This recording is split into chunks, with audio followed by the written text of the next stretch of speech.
Bonjour et bienvenue à l'invité de Thierry. Nous avons le plaisir d'être aujourd'hui à Fribourg et nous accueillons aujourd'hui M. Hassan Munir. Bonjour M. Munir. Bonjour.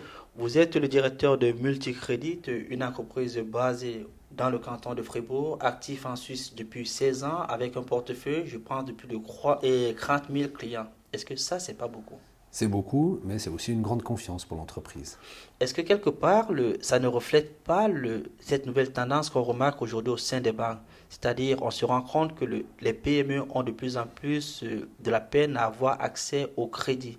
Est-ce que cette tendance-là, elle se confirme également à travers cette augmentation des clients au sein de votre portefeuille? Oui, en effet, il y a une tendance, il y a des restrictions bancaires avec les accords de Bâle III qui restreint les banques à prêter moins, mais ça n'empêche pas qu'il y a des alternatives, il y a des solutions qui existent. Le crédit n'a pas changé en soi.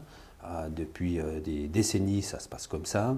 Ça veut dire qu'il faut en permanence trouver des nouvelles sources, etc. Donc la problématique est toujours pareille, mais simplement, il faut des nouvelles idées. Alors, le crédit n'a pas changé, ça c'est vrai, parce que dans les restrictions, les grandes entreprises n'ont pas de problème. Ceux qui ont des problèmes aujourd'hui, ce sont ces petites PME de moins de 50 collaborateurs. Est-ce que le but finalement de tous ces accords, ce n'est pas d'asphyxier notre économie? Non, pas du tout. C'est un tissu économique très très fort et puissant. Quand on parle de 90% du tissu économique, ce sont des PME. Donc il est vrai que c'est évident, on ne va pas chercher à asphyxier, le secteur bancaire ne va pas chercher à asphyxier.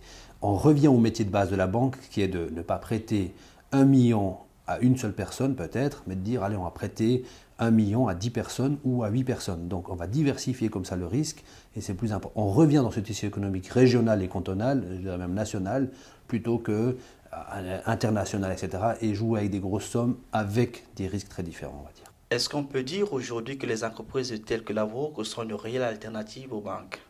Oui, en effet, nous sommes des réelles alternatives. La raison est simple, nous allons nous battre pour un dossier, nous allons négocier les conditions et en plus de ça, nous allons essayer de faire passer le dossier. Ça veut dire que nous sommes orientés solutions. Est-ce que ça veut dire que vous avez moins de restrictions que les banques? On va moins chercher les détails dans le dossier, on va regarder la globalité du dossier et si ce n'est pas le cas aujourd'hui, on va repousser ça dans plusieurs mois, on va dire voilà ce qu'il faut faire pour arriver à une bonne solution dans quelques mois, un peu de patience.